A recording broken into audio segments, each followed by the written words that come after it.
अब आपको बता देते हैं कि ये 14 पॉइंट्स क्या थे जिस पर दोनों देशों ने हस्ताक्षर किए।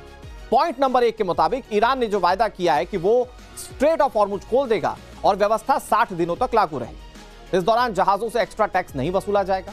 सबसे अहम लाइन यही है, सिर्फ 60 दिनों तक बिना किसी फीस के जहाज गुजरने की अनुमति देगा ईरान। इसका मतलब यह कि 60 दिन पूरे हो जाने के बाद हो सकता है कि ईरान जहाजों से टोल टैक्स वसूलना शुरू कर दे, जो कि ईरान के अंदर प्रस्ताव पहले ही लाया जा चुका था। इसके अलावा पॉइंट नंबर 2 के मुताबिक समझौते में ईरान ने एक बार फिर से भरोसा दिया है कि वो कभी परमाणु हथियार नहीं बनाएगा और ना ही उसे हासिल करने की कोशिश करेगा।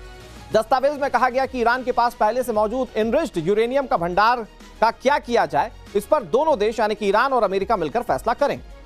पॉइंट नंबर 3, अमेरिका ने अपने क्षेत्रीय सहयोगियों के साथ मिलकर ईरान के पुनर्निर्माण और विकास के लिए कम से कम 300 अरब यानी कि 28 लाख करोड़ रुपए की योजना तैयार करने का वायदा किया। पॉइंट नंबर 4 के मुताबिक अमेरिका ईरानी तेल के निर्यात पर राहत देना शुरू कर देगा। इसके लिए अमेरिकी वित्त मंत्रालय जरूरी छूट और मंजूरियां जारी करेगा ताकि ईरान अपना तेल अंतर्राष्ट्रीय बाजार में बेच सके, यानी कि जो सैंक्शंस अमेरिका ने लगाए थे उसमें रियायत ईरान को मिलेगी। पॉइंट नंबर 5 ये कि अमेरिका ने ईरान पर लगे सभी प्रतिबंधों को एक एक करके खत्म करने का वायदा किया। माना जा रहा है कि प्रतिबंधों में छूट की वजह से सबसे ज्यादा फायदा ईरान को होगा, जो अमेरिका ईरान के समझौते के बदले ईरान को ऑफर कर रहा है अमेरिका। इसके अलावा समझौते के तहत अमेरिका ने वायदा किया है कि वो ईरान की फ्रीज्ड संपत्तियों को भी छोड़ देगा। हालांकि पैसे कब तक और कैसे जारी होंगे ये दोनों देश आगे बातचीत में तय करें।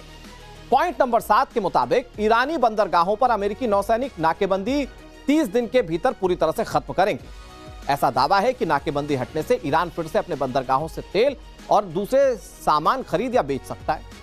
पॉइंट नंबर 8, अमेरिका और ईरान एक दूसरे की आजादी, सीमाओं को और संप्रभुताओं को रक्षा करेंगे, उसका सम्मान करेंगे और घरेलू मामलों में दखल नहीं देंगे। पॉइंट नंबर 9 के मुताबिक अमेरिका ईरान और उनके सहयोगी देशों के बीच सभी मोर्चों पर सैन्य कार्रवाई तुरंत और अस्थायी रूप से बंद कर देगा। इसमें लेबनान भी शामिल है। पॉइंट नंबर 10 में कहा गया है कि जब तक ईरान और अमेरिका के बीच अंतिम समझौता नहीं हो जाता तब तक दोनों पक्ष मौजूदा स्थिति में कोई बड़ा बदलाव नहीं करेंगे। इसका मतलब यह कि ईरान अपने परमाणु कार्यक्रम को अभी जिस स्तर पर चला रहा है उससे आगे नहीं बढ़ेगा। पॉइंट नंबर 11, अमेरिका और ईरान मिलकर एक विशेष निगरानी व्यवस्था बनाएंगे जो ये देखेंगे कि एमओयू की सभी शर्तों का सही तरीके से पालन हो रहा है या फिर नहीं हो रहा है।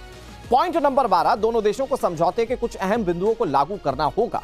इनमें युद्ध विराम बनाए रखना, हॉर्मुज खोलना, नौसैनिक नाकेबंदी से हटाना, तेल निर्यात पर राहत देना, ईरान की फ्रीज्ड संपत्तियों तक पहुंच बहाल करना, इन जैसे कदम शामिल है। और पॉइंट नंबर 13 यह है कि अमेरिका और ईरान ने अधिकतम 60 दिनों के लिए समझौता लागू करने का टारगेट रखा है। हालांकि दोनों देश सहमति से इसे आगे भी बढ़ा सकते हैं, इसकी गुंजाइश है। पॉइंट नंबर 14, जब अमेरिका और ईरान के बीच अंतिम समझौता हो जाएगा तो उसे यूएनएससी के एक प्रस्ताव के जरिए मंजूरी दी जाएगी। इसका मतलब यह कि अंतिम समझौता केवल अमेरिका और ईरान के बीच का राजनीतिक समझौता नहीं होगा, बल्कि उसे अंतर्राष्ट्रीय स्तर पर भी मान्यता यूएनएससी के माध्यम से दी जाएगी। फ्रांस का पैलेस ऑफ वर्साय या वर्साय का महल एक बार फिर से सुर्खियों में है, क्योंकि इसी ऐतिहासिक महल में अमेरिका के राष्ट्रपति डोनाल्ड ट्रंप और ईरान के राष्ट्रपति मसूद पेजेश्कियान के बीच समझौते पर हस्ताक्षर हुआ। फ्रांस के राष्ट्रपति इमैनुअल मैक्रोन ने खुद डोनाल्ड ट्रंप को इस महल की सैर करवाई। यह वही पैलेस ऑफ वर्साय है जहां करीब 107 साल पहले एक ऐसी डील साइन हुई थी जिसने दुनिया में शांति लाने की बजाय दूसरे वर्ल्ड वॉर की नींव रख दी। पहले विश्व युद्ध के बाद 1919 में यहीं पर वर्साय की संधि को इतिहास की सबसे विवादित शांति संधियों में गिना जाता है। कहा जाता है कि समझौते ने जर्मनी को इतना अपमानित और कमजोर कर दिया कि वहां पैदा हुआ गुस्सा आगे चलकर एडोल्फ हिटलर और नाजीवाद के उभार की वजह बना।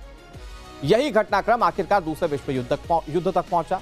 वर्साय के महल में हुए जो डील्स थे उसमें जर्मनी बहुत कमजोर हो गया।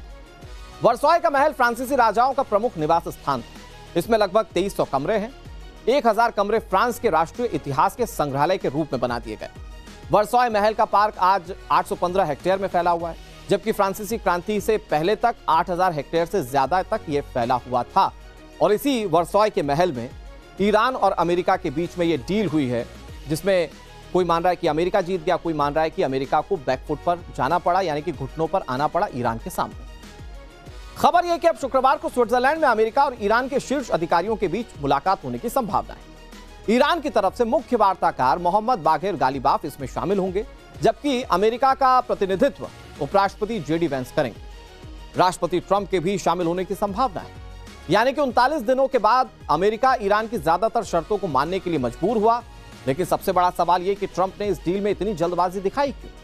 इस युद्ध से एक बात तो साफ हो गई है कि हथियारों की क्वालिटी तो जरूरी है भाई, साथ ही क्वांटिटी भी होनी चाहिए। ईरान युद्ध से भागने के पीछे भी सबसे बड़ी वजह अमेरिका के पास हथियारों के स्टॉक की कमी को माना जा रहा है, जिसकी पुष्टि centre for strategic and international studies यानी कि CSIS की हालिया रिपोर्ट में हुई है। अब आपको बताते हैं कि युद्ध शुरू होने के पहले यानी कि 28 फरवरी तक अमेरिका के पास हथियारों का कितना स्टॉक था और युद्ध में उसने खर्च कितना किया। तो युद्ध से पहले अमेरिका के पास 3100 टॉमाहॉक लैंड अटैक मिसाइल थी। इनमें 1000 से ज्यादा मिसाइलें दाग दी गई। कुल स्टॉक का लगभग 1/3 हिस्सा इस जंग में फूंक दिया अमेरिका। हर साल इसकी उत्पादन क्षमता 200 से कम ही है, यानी कि 1000 का जो स्टॉक खत्म हुआ उसे भरने में अमेरिका को 5 साल लग जाएंगे। अमेरिका का सबसे ताकतवर थर्ड इंटरसेप्टर, युद्ध शुरू होने से पहले 400 थर्ड इंटरसेप्टर अमेरिका के पास थे। लड़ाई शुरू हुई और थर्ड का इस्तेमाल हुआ तो 190 से 290 इंटरसेप्टर्स का इस्तेमाल हो गया और इसका प्रोडक्शन हर साल लगभग 96 ही हो सकता है। लेकिन 400 का लक्ष्य इसको हासिल करना चाहता है अमेरिका, मतलब 400 की संख्या में इसे अपने पास रखना चाहता है, यानी कि करीब 3 साल तक स्टॉक का इस युद्ध में खत्म हो चुका है। अमेरिका का पैट्रियट इंटरसेप्टर, युद्ध से पहले अमेरिका के पास 2500 पैट्रियट इंटरसेप्टर थे, जिनमें से करीब 1400 फायर किए गए। अमेरिका हर साल लगभग 650 पैट्रियट इंटरसेप्टर का प्रोडक्शन करता है, जिसे अमेरिका को अपने सहयोगियों को बेचना भी पड़ता है। SM-3 और SM-6 मिसाइलें, अमेरिका ने इस युद्ध में इसका बहुत ज्यादा इस्तेमाल किया। अनुमानित तौर पर करीब 400 में से 250 से ज्यादा SM-3 और लगभग 370 SM-6 इंटरसेप्टर का इस्तेमाल इस युद्ध में हुआ। उन्हें युद्ध के पहले के स्तर तक फिर से बनाने में अब लगभग 2 साल अमेरिका को लगाने होंगे। इसके अलावा JASSM क्रूज मिसाइल 4000 से ज्यादा के स्टॉक में यह था अमेरिका के पास युद्ध शुरू होने से पहले। तकरीबन 1000 इस्तेमाल हो गया। हालांकि इस मिसाइल को लेकर चिंता की बात नहीं है, क्योंकि इसका प्रोडक्शन पहले से ही काफी तेज अमेरिका करता रहा है। प्रिसीजन स्ट्राइक मिसाइल, यह एक नया सिस्टम है जिसकी संख्या युद्ध से पहले 100 से कम थी। 40 से 70 इस युद्ध में इस्तेमाल हो चुकी हैं और अमेरिका इसके प्रोडक्शन को बढ़ाने पर जोर दे रहा है। तो आप अंदाजा लगा सकते हैं कि अगर युद्ध जारी रहता तो अमेरिका जितना नुकसान झेल चुका था, अभी उसे आने वाले वक्त में और कितना नुकसान उठाना पड़ सकता है। दूसरी तरफ ईरान था, वो कह रहा था कि हमारे पास स्टॉक इतना है कि हम कई सालों तक इस जंग में बने रह सकते हैं, और शायद यही वजह है कि अमेरिकी राष्ट्रपति डोनाल्ड ट्रंप घूम रहे थे डील करवाने के लिए और आखिरकार फ्रांस में वो डील हो गई।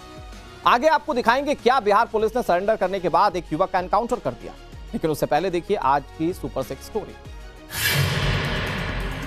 G7 समिट के बाद पीएम नरेंद्र मोदी ने आज पेरिस में अलग अलग कंपनियों के सीईओ से मुलाकात की, उनके साथ भारत में निवेश की संभावनाओं को लेकर चर्चा की। इसके अलावा पीएम नरेंद्र मोदी फ्रांस के राष्ट्रपति इमैनुअल मैक्रोन के साथ विवाटेक 2026 कार्यक्रम में शामिल हुए। पीएम नरेंद्र मोदी इसके बाद पेरिस में ही भारतीय समुदाय के लोगों से बातचीत करेंगे। बता दें कि आज ही पीएम मोदी भारत के लिए भी रवाना होंगे।